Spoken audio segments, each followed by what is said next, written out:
اور سب سے پہلے مفتی بہاؤالدین نقشبندی صاحب میں آپ سے سوال کرنا چاہوں گا. صدقہ فطر پہ ہمارا سوال ہے کہ صدقہ فطر کی فضیلت کیا ہے, اس کی اہمیت کیا ہے, وہ آپ ہمارے ناظرین کو بتائیں.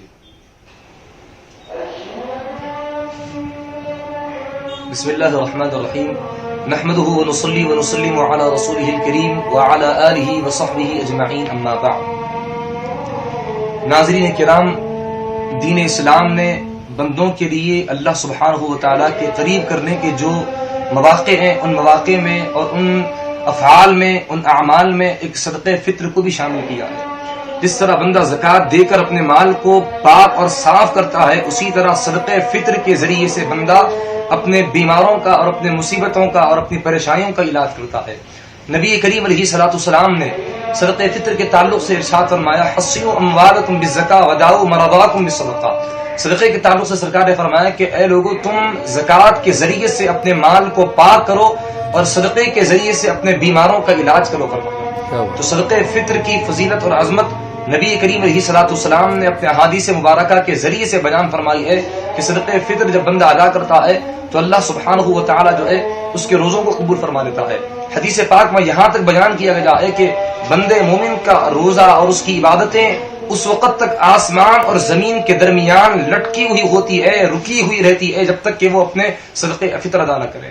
صدقہ فطر ادا کرنے کے بعد جو ہے اس کا روزہ اور اس کی تمام عبادتیں اللہ سبحانہ و تعالیٰ کی بارگاہ میں مقبول ہوتی ہے. تو بہت سارے فضائل اور عظمتیں ہیں، تو اس کا اہتمام کرنا چاہیے اور اس کا ہم کو لحاظ کرنا چاہیے اور اپنے مال سے صدقہ فطر ادا کرنا چاہیے. جی مفتی بہاؤالدین نقشبندی صاحب، ایک سوال اور بھی فطرے سے جڑا ہوا کہ فطرے کے لیے کتنے نصاب کا مالک ہونا ضروری ہے، کتنا نصاب ہونا چاہیے جس پہ فطرہ واجب ہو جائے؟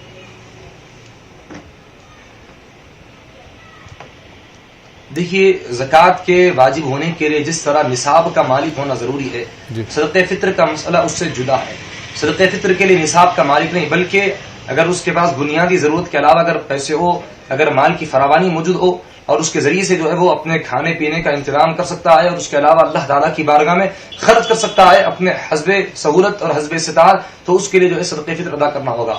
اور صدقہ فطر کے لیے جو ہے نصاب کا مالک ہونا جو ہے ضروری نہیں ہے. جس طرح زکوٰۃ کے واجب ہونے کے لیے صدقہ فطر جو ہے ہر کسی کی طرف سے ادا کیا جائے گا، بڑے ہو، چھوٹے ہو، عاقل، بالغ اور عمر رسیدہ ہو یا پھر کم عمر ہو، ہر کسی کی طرف سے صدقہ فطر جو ہے وہ ادا کیا جائے گا. اور جس طرح زکوٰۃ کے وجوب کا جو مسئلہ ہے وہ صدقہ فطر کا مسئلہ اس سے بالکل الگ ہے. اگر آپ کے پاس مال کی فراوانی موجود ہے، اگر آپ کھانے پینے کے علاوہ اگر آپ کے پاس کچھ اور پیسے بھی اگر بچتے ہیں بنیادی ضرورت کے علاوہ، تو آپ کے اوپر صدقہ فطر جو ہے واجب ہو جاتا ہے. صدقہ فطر آپ کو ادا کرنا ہوتا ہے. جی، صدقہ فطر کی مقدار کتنی ہے فی پرسن؟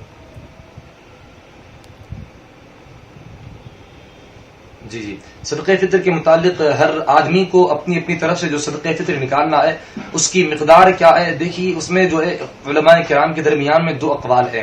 بعض علماء کرام جو ہے 1.25 کلو گیہوں کی مقدار میں جو رقم ہے وہ رقم کو ادا کرنے کی بات کرتے ہیں.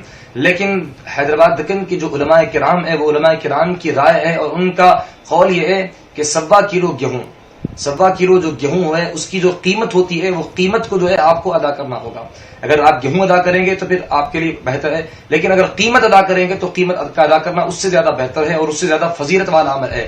اگر آپ کے پاس مال ہے، دولت ہے، اگر آپ خرچ کر سکتے ہو تو بہتر ہوگا کہ ہر آدمی اپنی اپنی طرف سے 100 روپے خرچ کرے. اس لیے کہ صدقہ فطر جب ادا کرتا ہے غریبوں کو تو اس میں غریبوں کا فائدہ کرانا مقصود ہوتا ہے. تو جتنی زیادہ رقم ادا کرے گا اتنا بہتر ہوگا. اگر 100 روپے ہر آدمی اپنی اپنی طرف سے اور اپنے بچوں کی طرف سے ادا کرے گا تو یہ بہت بہتر ہوگا اور بہت فضیلت والا عمل ہوگا. جی، بہت بہت شکریہ.